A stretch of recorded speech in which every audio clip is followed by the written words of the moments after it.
Oi, gente, tudo bem? Depois de uns dias, volto hoje para conversar sobre um tema que eu ouvi diversas vezes essa semana de maneira direta ou indireta e que eu acho que vale muito a pena que nós paremos e pensemos um pouco mais a respeito. É a dor do outro. Cada um tem a sua maneira de sentir o mundo. Cada um passou ao longo da vida por experiências que são completamente diferentes das dos outros.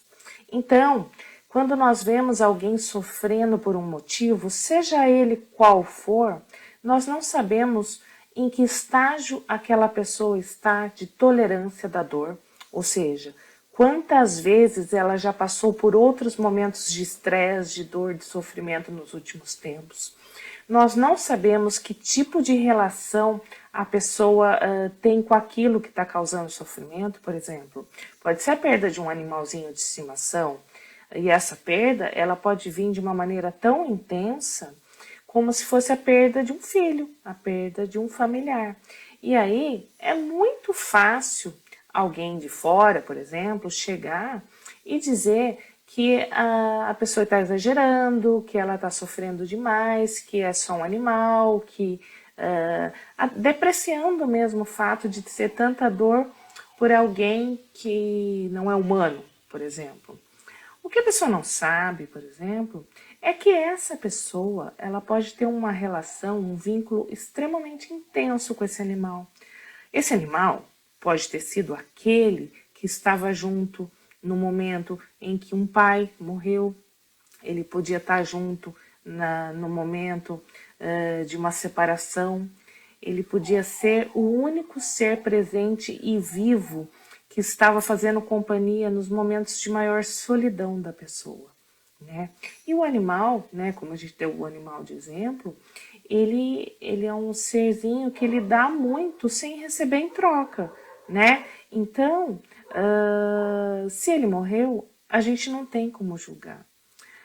Outro exemplo, se a pessoa perdeu um bem que ela estimava muito, perdeu um carro, não pôde pagar, e esse carro foi devolvido e ela está sofrendo horrores por conta disso. Será que a gente pode julgar?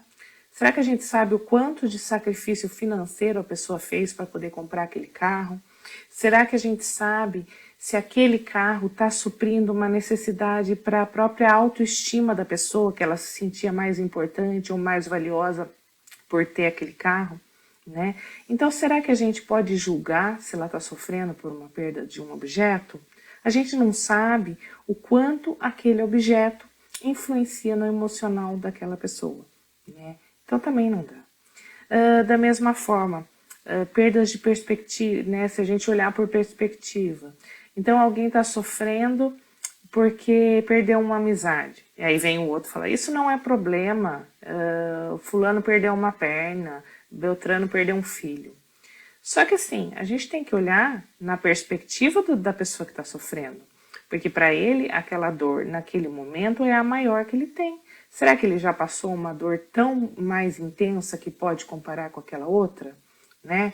Será que ele já tem maturidade e história de vida, né? Vivências suficientes para conseguir mensurar se aquilo realmente deve ser mais ou deve ser menos?